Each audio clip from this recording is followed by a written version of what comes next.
One of my most commonly asked questions is, what is the difference between Viking and Avalon? They're both here in Melk. Let's go for a walk and I'll point out some of the differences and some of the similarities. Okay, so let's start with the cabins. The cabins on the top level that you can see there with the outside balconies. They are verandas with Viking. The ones below with the railing are their French balconies.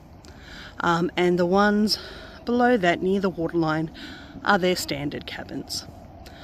You can have a look there.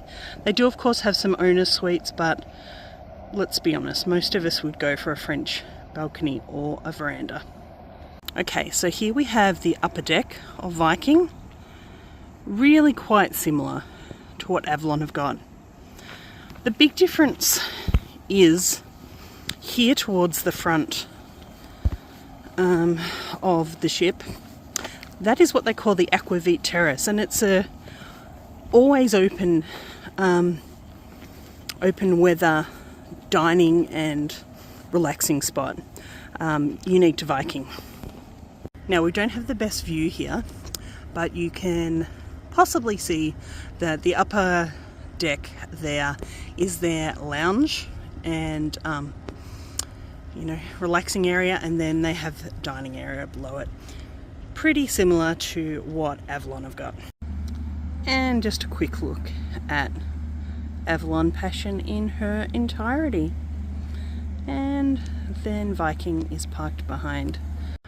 Okay, and here we have the cabins on the gorgeous Avalon Passion.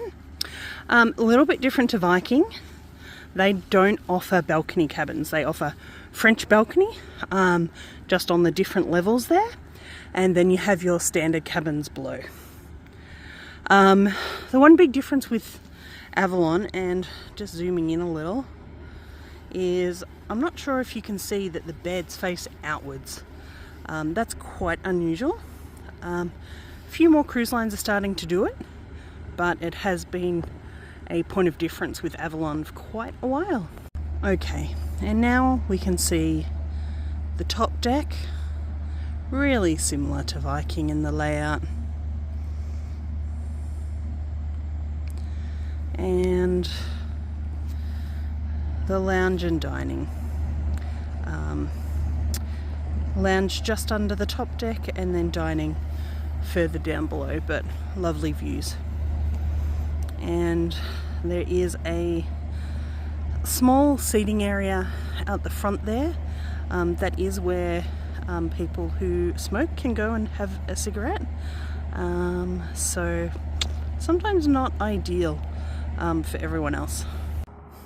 And so, after all of that, your question to me probably is, so which is better? Well, the answer is, it's like Mercedes and BMW. They're both amazing. It's simply a matter of personal choice. Also, in my opinion, myself as a travel consultant, I would be looking at the itinerary you're interested in, what sales are on at the time, if you've travelled with them before, and purely looking at who is the best deal for you at the time that you're wanting to try. Avalon, Viking, both amazing. I'd happily go on either of them, have done so, and will continue to do so. Have a great day.